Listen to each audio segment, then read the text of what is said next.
বিধায়ক তথা প্রাক্তন মন্ত্রী তথা জমিপুর সাংগঠনিক জেলার চেয়ারম্যান, আপনারা বিভিন্ন দলকে পরীক্ষিত, এখানে কংগ্রেসও পরীক্ষিত, এখানে তৃণমূলও তাদেরকে আর দুর্নীতিতে দেখা যাচ্ছে না।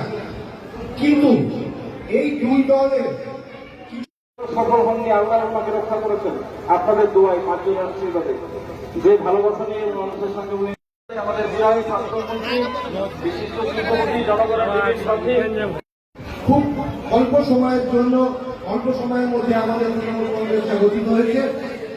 তার এর মধ্যে উপস্থিত হয়ে গেছেন আমাদের রঘুনাথগঞ্জ গৌতম ঘোষ মহাশয়। গৌতম ঘোষ মহাশয়কে ওয়ার্ডের তরফ থেকে হাততালি দিয়ে একটু সম্বোধন। যে আজকের এই কর্মসূচি একটু সামনে থেকে আপনি শোনেন, তা আমাদের ওয়াকিল আহমেদ জাকির।